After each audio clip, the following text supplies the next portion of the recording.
मेरी दादी कहती है, सुनाती है, हालांकि सुनाते सुनाते फिर बीच में रो जाती है तो फिर बहुत बुरा लगता है, लेकिन फिर भी सुना देते हैं कि पिताजी शायद मैंने गारों के आसपास की रात थी और बैंडेज करते हुए घर आए थे और माथा फटा हुआ था और वो खून, चूंकि मेरे पिताजी खलता, हम लोग जैसे टेनिस करते हैं, वो सफेद कपड़ा पहनते और पजामा पहनते थे, तो रक्त उसमें भी लगा था और वो रक्त उनके चप्पल तक भी आया था। तो मेरी दादी ने देखा और डिबरी का लाइट में कि ये तो खून बता हुआ सर पे भी है, तो मेरी दादी ने पहले मेरी माँ को उठाया, बोला देख की करके घर आए लो, और जो भी पड़ोसी के थे, जेठी लोग थे, उनको भी बुलाया कि आज चल हमारे घर हमारे बेटा के बुझाओ, इटा ठीक नहीं करो।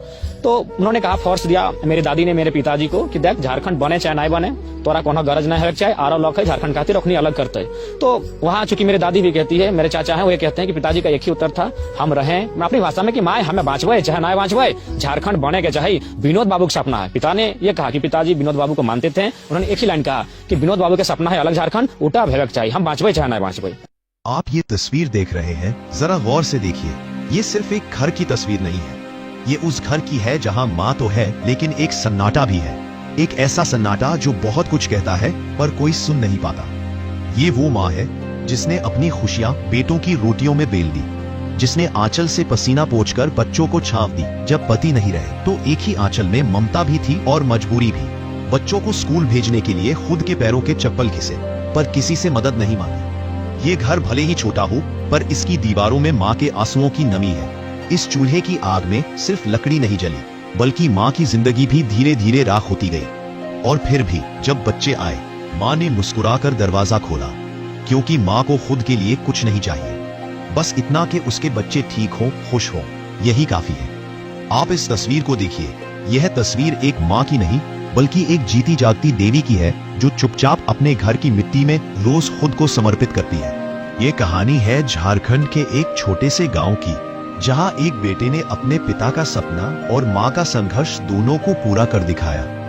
ये कहानी है जयराम महतो की, लेकिन आज हम बात करेंगे उन दो शख्सियतों की जिन्होंने जयराम को बनाया, उनके माता पिता की। जयराम महतो के पिता एक क्रांतिकारी विचारधारा के आदमी थे। जब झारखंड अलग राज्य नहीं था तब वो आदिवासी और ग्रामीणों के हक की लड़ाई लड़ते थे।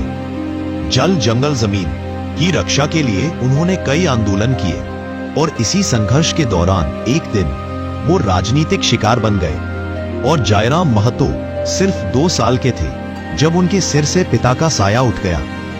उसके बाद शुरू हुआ एक मां का संघर्ष, एक महिला जिसने न तो हार मानी न दुनिया के तानों से डरी। जयराम ने भी मां के त्याग को समझा, पढ़ाई में मन लगाया और मां के साथ खेतों में भी हाथ बंटाया। धीरे धीरे उन्होंने अपने पिता के अधूरे सपनों को समझा, गांव के लोगों की आवाज बनना, और यही से उन्होंने राजनीति की राह चुनी, सच्चाई के रास्ते पर। पहला चुनाव लड़ा बिना पैसे, बिना पावर, बस था तो मां का आशीर्वाद और पिता की सोच। जनता ने देखा एक सच्चा बेटा जो अपने माँ बाप के मूल्यों को लेकर आगे बढ़ा है, और वो जीत गया, जनता के दिलों में भी और विधानसभा में भी।